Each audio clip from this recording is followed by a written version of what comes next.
Ji, good morning, good afternoon and good evening to everyone watching this video as per your time zone. तो भाई 9th class अभी तक हमने हमारे syllabus में 2 चैप्टर केमिस्ट्री के कर लिए हैं, चैप्टर नंबर 1 एंड 2. उसके बाद हमने फिजिक्स के 3 चैप्टर्स कर लिए हैं. उसके बाद आज हम क्या शुरू कर रहे हैं, बायो शुरू कर रहे हैं, chapter number 5 of yours NCERT, जिसका नाम है fundamental unit of life cell. अभी तक अगर किसी ने केमिस्ट्री या फिर फिजिक्स के लेक्चर्स नहीं देखे हैं तो वो चैनल की प्लेलिस्ट पर जाकर सीक्वेंस वाइज बड़े ही अच्छे तरीके से सारा सिलेबस करा हुआ है, हमने जाकर देख सकते हैं.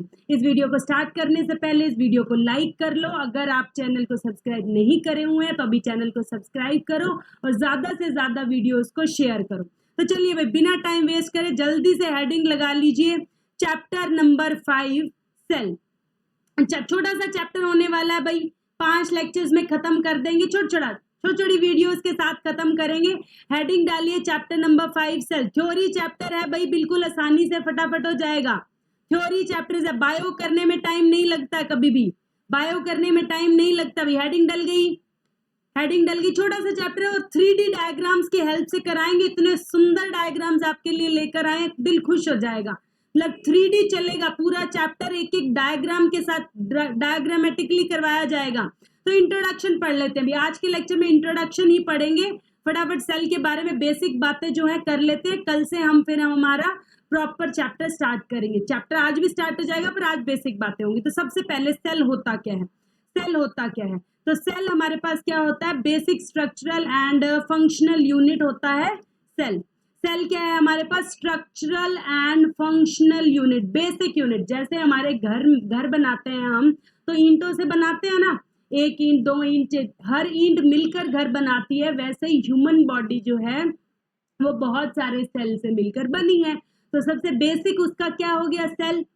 सबसे basic structure and function unit क्या हो गया, सेल हो गया. ये क्वेश्चन डायरेक्ट भी आ जाता है कि why cell is the basic structure and function. साथ साथ क्वेश्चंस भी बताते जाएंगे, डायग्राम्स भी बताते जाएंगे, एमसीक्यू भी बताते जाएंगे, बस सुनते रहिए.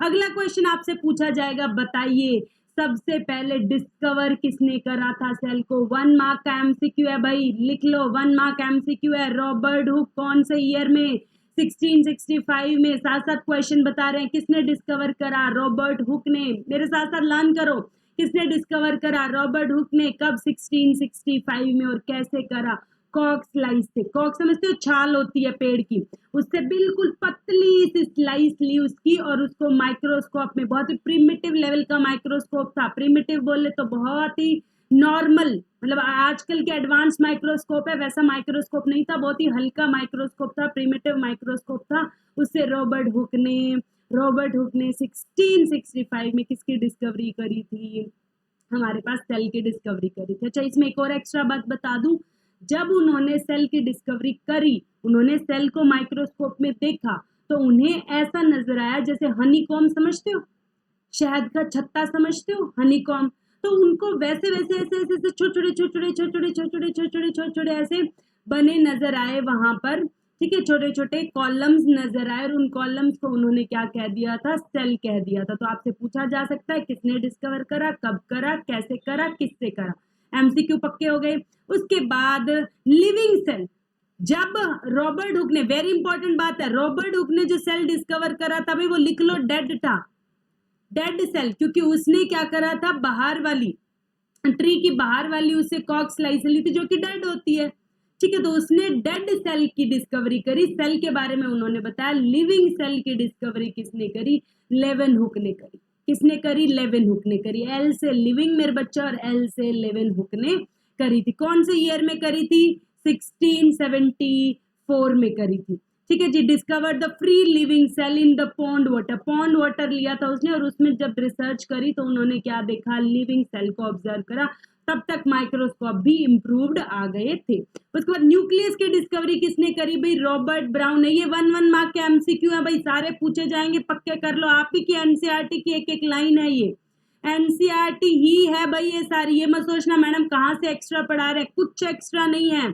सब कुछ जो बताया जा रहा है एक चीज पेपर में पूछी जाएगी. रॉबर्ट ब्राउन ने सबसे अच्छे से पढ़ाते हैं बायो भाई. हम बायो हमारी फेवरेट है मैडम, आपकी क्या फेवरेट नहीं है.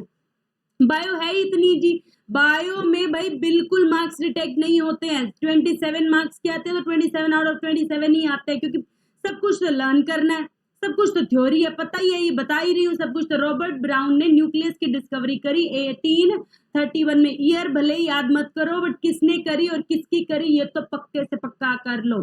फिर उसके बाद परकिंजे ने किसका क्या दिया था, प्रोटोप्लाज्म के बारे में, ठीक है। जैसे साइटोप्लाज्म होता है वैसे ही प्रोटोप्लाज्म होता है, लिक्विड फ्लूइड होता है। आगे बताएंगे क्या क्या होता है, ये टेंशन मत लो। न्यूक्लियस क्या होता है, सेल वॉल क्या होती है, सेल मेम्ब्रेन क्या होती है, प्लाज्मा मेम्ब्रेन क्या होती है, साइटोप्लाज्म क्या होता है, प्रोटोप्लाज्म क्या होता है, ये सब बताया जाएगा। अभी बस तुम्हें जो एमसीक्यू टाइप क्वेश्चन कराए जा रहे हैं वो कर लो। परकिंजे ने किसके बारे में बताया था, प्रोटोप्लाज्म के बारे में बताया था। ये क्वेश्चन इंपॉर्टेंट है भाई। सेल थ्योरी किसने दी थी, सेल की थ्योरी किसने दी थी, तो theory that all the plants and animals, ये बात किसने कही, देखो सेल की डिस्कवरी किसने करी, रॉबर्ट हुक ने। आपसे पूछा जाएगा सेल ही मतलब सब प्लांट्स एंड एनिमल्स सेल से ही बने होते हैं, ये थ्योरी किसने दी थी कि cell basic unit of life है, presented by Schleiden and Schwann, ठीक है।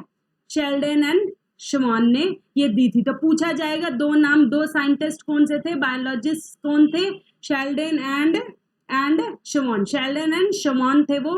And the cell theory was further extended, आगे उस सेल थ्योरी को और मतलब एक्सटेंड करा, उसके बारे में और बातें बताई किसने, विर्चो ने। और किसने बताई, विर्को ने, कह दो विर्चो ने भी। प्रोनाउंसिएशन की तरफ मत जाना, बात मुद्दा क्या है, एमसीक्यू में सीधे सीधे आपको टिक करवाए जाएंगे, तो आपको ध्यान रखनी है इनकी बातें कि किसने क्या करा था, ठीक है जी। और उसने क्या करा था, प्री एग्जिस्टिंग सेल से एग्जिस्ट करते हैं, उसने ये बात कही थी। सेल की थ्योरी किसने दी थी, शेल्डेन एंड शवान ने दी थी। उसके बाद सेल थ्योरी को फर्दर सेल थ्योरी के बारे में फर्दर ये बात किसने कही थी कि सेल जो है प्री एग्जिस्टिंग सेल से, मतलब पुराना सेल नया सेल बनाता है, फिर और नए और नए और नए और नए, जैसे मम्मी पापा से हमसे हमारे बच्चे, ठीक है। तो हर सेल से अभी अगला ही टॉपिक करेंगे कि एक सेल से कैसे मल्टी सेलुलर बनते हैं, तो ये विर्को ने बात कही थी। उसके बाद टाइप्स ऑफ ऑर्गेनिज्म, 2 मार्क्स का क्वेश्चन है भाई, पूछा जाएगा सीधा सीधा कि ऑर्गेनिजम्स कितने टाइप के होते हैं, ऑर्गेनिजम्स कितने टाइप के होते हैं। तो सेल, नंबर ऑफ सेल्स के बेसिस पे बात कर रहे हैं भाई। ये वाले टाइप्स जो हमने डिवाइड कर रहे हैं वो कौन कितने सेल से मिलकर बना है उसके बेसिस पर डिवाइड कर रहे हैं। तो नंबर ऑफ सेल्स के बेसिस पर ऑर्गेनिजम्स 2 टाइप से डिवाइड होते हैं। एक तो जो ओनली सिंगल सेल से मिलकर बने हो, यूनिसेलुलर हो। पूछे जाएंगे 2 मार्क्स में, डिफरेंशिएट बिटवीन यूनिसेलुलर मल्टीसेलुलर या फिर टाइप्स ऑफ ऑर्गेनिजम्स। तो यूनिसेलुलर जो सिर्फ सिंगल सेल से मिलकर बने और विद एग्जांपल लर्न करने हैं भाई, और मल्टी सेलुलर जैसे कि हम लोग बहुत सारे सेल से मिलकर बने हैं। The organisms which are single celled, और सिर्फ एक ही सेल, जैसे अमीबा है सिर्फ सिंगल सेल है, वो सिंगल सेल ही अमीबा है, एक सेल से मिलकर ही अमीबा बने। आप कहोगे हम सिंगल सेल में फिर कैसे सब कुछ करता है, वो खाता कहाँ से है, कहाँ से वेस्ट मटेरियल बाहर निकालता है, उसका एक्सक्रीटरी सिस्टम क्या है, सर्कुलेटरी सिस्टम क्या है, तो उसका सब कुछ डिफ्यूजन से ही होता है। ये आगे पढ़ेंगे आगे आने वाले, ठीक है। तो हमारे पास जो सिंगल सेल से मिलकर बना हो, जैसे कि अमीबा, एग्जांपल याद रखने हैं, क्लैमिडोमोनास एंड पैरामीशियम एंड कोई भी बैक्टीरिया छोटे जो होते हैं वो सिंगल सेल से मिलकर बने हैं। मल्टी सेलुलर जो बहुत सारे सेल से मिलकर बने हैं, जिनका एक पूरा सिस्टम होता है, ठीक है, उनको हम क्या कहते हैं, मल्टी सेलुलर कहते हैं। जैसे फंगी हो गया, प्लांट्स हो गए, एनिमल्स हो गए, ह्यूमन बींग्स हो गए, काउ, डॉग, कैट, रैट, जो सब होते हैं ये सारे मल्टी सेलुलर है। तो क्या 2 मार्क्स में लिख दोगे unicellular multi cellular with example, बिल्कुल मैम। अमीबा, पैरामीशियम एंड क्लैमिडोमोनास किसके हैं, सिंगल के हैं। Plants and animals and human beings किसके हैं, मल्टी सेलुलर के हैं।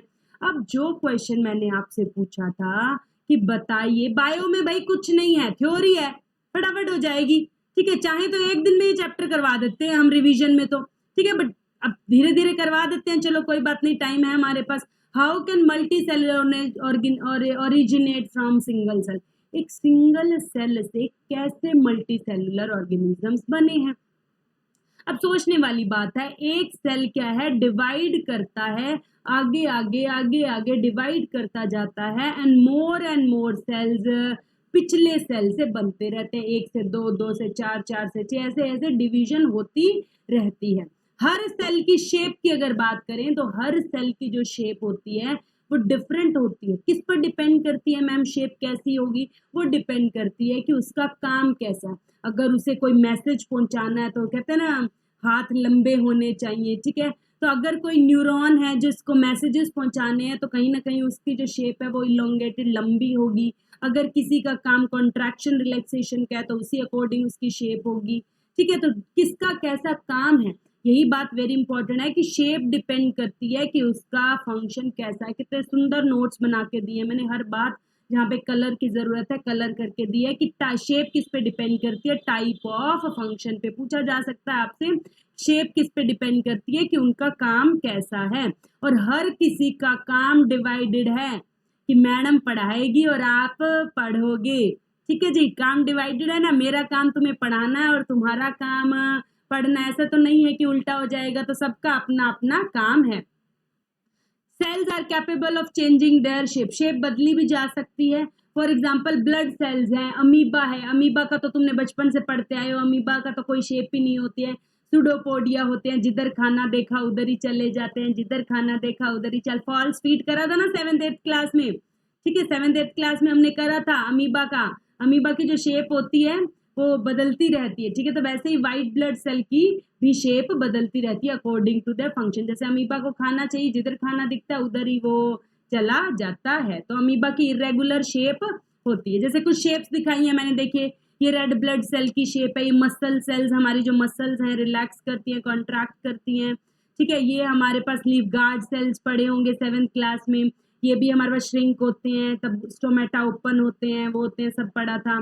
ये हमारे पास नर्व सेल्स हैं, देखिए नर्व सेल्स का तो डायग्राम भी, ये देखिए नर्व सेल का डायग्राम लॉन्ग है क्योंकि इसको मैसेज पहुंचाने होते हैं इधर से उधर, ठीक है। उसके बाद अगर हम बात करें कि ये हमारे पास सिंगल सेलुलर की बात करें तो पैरामीशियम का देखिए, फैट सेल की बात कर सकते हैं, बोन सेल की बात कर सकते हैं, स्पर्म की बात कर सकते हैं, ओवम की बात कर सकते हैं, मसल सेल, ब्लड सेल, ये सब आपकी एनसीईआरटी, ये सारे डायग्राम्स आपकी एनसीईआरटी के डायग्राम्स है। डायग्राम आपसे एज सच किसी भी सेल के नहीं बनवाएंगे क्योंकि टिश्यू वाले चैप्टर में आपसे नर्व सेल का डायग्राम हम बनवाते हैं। तो एक नर्व सेल का डायग्राम आपको करना है, बाकी आपसे डायग्राम्स नहीं पूछे जाएंगे। तो क्या पूछा जाएगा मैडम हमसे? आपसे पूछे जाएंगे क्वेश्चंस जो आपको करा दिए जाएंगे। आपसे अब अगला पूछा जाएगा कि जब हर कोई, how can cells perform different function, एक ही सेल अलग अलग फंक्शन, क्योंकि वो बेसिक, अब यहीं से क्वेश्चन आता है, cell is the basic structural functional unit, कैसे कैसे कर रहा है वो सारे काम। तो आप कहोगे सेल के अंदर सेल ऑर्गेनेलीज होती है। क्या होती हैं? सेल ऑर्गेनेलीज होती हैं, जिनको किसी को प्रोटीन बनाने का काम दिया हुआ है, किसी को फैट बनाने का काम दिया हुआ है, किसी को कोई काम दिया हुआ है, किसी को डीएनए का काम दिया हुआ है। तो सेल के अंदर सेल ऑर्गेनेलीज होती है, किसी को पैकेज एंड डिलीवर का काम दिया हुआ है। तो सेल के अंदर जो सेल ऑर्गेनेलीज हैं, कंपोनेंट्स है बहुत, वो क्या करते हैं? परफॉर्म करते हैं फंक्शंस। आज बेसिक करा हमने, सेल की डिस्कवरी किसने करी, लिविंग सेल की किसने करी, न्यूक्लियस की किसने करी, प्रोटोप्लाज्म किसने करी, सेल थ्योरी किसने दी, उसको एक्सटेंड किसने करा, फिर एक ही सेल से कैसे बने हैं, मल्टी सेलुलर क्या होते हैं, सिंगल सेलुलर क्या होते हैं, सेल की शेप कैसी हो सकती है, और सेल सारे काम करता कैसे है। सेल ऑर्गेनेलीज की हेल्प से सारे काम करे जाते हैं। अब कल से हम किसके बारे में पढ़े? सेल ऑर्गेनेलीज या फिर साइटोप्लाज्म, सेल मेम्ब्रेन, न्यूक्लियस, एक एक करके सबके बारे में हम पढ़ेंगे। आज बेसिक लास्ट स्लाइड कर लेते हैं, एनिमल सेल और प्लांट सेल का डिफरेंस। आपसे दो डिफरेंस पूछे जाएंगे, या तो एनिमल सेल प्लांट सेल का पूछा जाएगा, या फिर आपसे यूनिसेलुलर मल्टी सेलुलर का पूछा जाएगा, या आपसे प्रोकारियोटिक यूकारियोटिक का पूछा जाएगा, जो हम न्यूक्लियस जब पढ़ेंगे तब करेंगे। आज बेसिक लेक्चर था, फटाफट खत्म करते हैं। देखिए एनिमल सेल जो होता है उसके पास सेल वॉल नहीं होती है, कोई भी छाल नहीं होती है ना, परत नहीं होती है उसके, लेकिन प्लांट सेल के ऊपर सेल वॉल होती है। ध्यान रखना है, 7th क्लास में भी डायग्राम करवाते होते हैं हम, सेल वॉल होती है, सेल वॉल नहीं होती। किसमें होती है? प्लांट सेल में होती है। प्लांट सेल में क्यों होती है मैम? क्योंकि प्लांट सेल को बाहर से सपोर्ट की जरूरत होती है, क्योंकि वो इधर उधर तो जा नहीं सकता, अपनी प्रोटेक्शन के लिए उसे वहीं खड़ा होना होता है, तो मैकेनिकल स्ट्रेंथ के लिए उसे सेल वॉल की जरूरत होती है। उसके बाद प्लास्टिड्स हमारे में नहीं होते हैं, ग्रीन कलर के, हम खाना खुद नहीं बनाते हैं, हम फोटोसिंथेसिस नहीं करते हैं, जबकि प्लास्टिड्स खुद प्रेजेंट होते हैं, प्लास्टिड्स प्रेजेंट होते हैं, क्लोरोप्लास्ट, क्रोमोप्लास्ट, ल्यूकोप्लास्ट, सबके बारे में पढ़ेंगे हम। इसमें हमारे पास सेंट्रियोल्स प्रेजेंट होते हैं, इसमें सेंट्रियोल्स प्रेजेंट नहीं होते हैं, सेल डिवीजन के टाइम पे काम आते हैं। गोल्गी बॉडीज जो होती हैं प्रेजेंट होती हैं, इसमें आप प्रेजेंट एंड आर कॉल्ड डेक्टोसोम इनको कहते हैं। वैक्यूल्स जो होते हैं एब्सेंट होते हैं या फिर बहुत स्मॉल होते हैं, इनमें वैक्यूल्स बहुत लार्ज बड़ा सेंट्रल वैक्यूल होता है, जिसकी वजह से प्लांट सेल में न्यूक्लियस जो है साइड में खिसक जाता है। मेन डिफरेंस क्या है, इधर सेल वॉल होती है प्लांट में, इधर होती नहीं है। इधर लार्ज वैक्यूल होता है क्योंकि देखो प्लांट को सब कुछ स्टोर करके रखना है, पानी है, सेल सेप है या कुछ भी है। इधर हम जब चाहे खा सकते हैं, तो वैक्यूल्स हमारे बड़े नहीं होते हैं या फिर होते ही नहीं है या बहुत छोटे होते हैं। सेंट्रोसोम आर प्रेजेंट विद 1 और 2 सेंट्रियोल्स, और इसमें सेंट्रोसोम एब्सेंट होते हैं। तो मेन डिफरेंसेस आपको याद रखने हैं। मेन डिफरेंसेस क्या है, एक तो इधर फोटोसिंथेसिस करते हैं, इधर नहीं करते। 3 डिफरेंस बिल्कुल इंपॉर्टेंट है, सेल वॉल होती है, सेल वॉल नहीं होती है, प्लास्टिड होते हैं, प्लास्टिड नहीं होते हैं, लार्ज वैक्यूल होते हैं, स्मॉल वैक्यूल होते हैं। उसके बाद अगर याद रह जाए तो इधर हमारे पास सेंट्रोसोम एब्सेंट होते हैं और इधर एनिमल सेल में सेंट्रोसोम होते हैं। सेंट्रोसोम वाला नहीं याद रहे तो कोई बात नहीं, बट बाकी के 3 डिफरेंस जरूर याद रखने हैं, 9th क्लास में आते ही है। उसके बाद एक डायग्राम से देखो दिखा दिया मैंने, यहाँ पे सिर्फ सेल मेम्ब्रेन है, न्यूक्लियस है, न्यूक्लियोलस है, ठीक है, ये गोल्गी अपरेटस, ये सब दोबारा से पढ़ेंगे एनिमल सेल का, भी टेंशन ना लो। यहाँ पे ये देखो मेन बात समझो, यहाँ पर वैक्यूल देखो बड़ा है, यहाँ पर वैक्यूल देखो छोटू सा। मेन डिफरेंस याद रखो, इधर सेल वॉल है देखो, इधर सेल वॉल है देखो, इधर कोई भी सेल वॉल नहीं है। तो पहली बात सेल वॉल नहीं है, दूसरा वैक्यूल बहुत छोटा है, वैक्यूल छोटा है, और तीसरा प्लास्टिड्स चलते हैं भाई, प्लास्टिड्स। इधर हमारे पास प्लास्टिड्स होते हैं, ये देखो क्लोरोप्लास्ट है इधर, और इधर कोई भी प्लास्टिड्स नहीं है क्योंकि ये ग्रीन कलर फोटोसिंथेसिस नहीं करता है, और इधर है।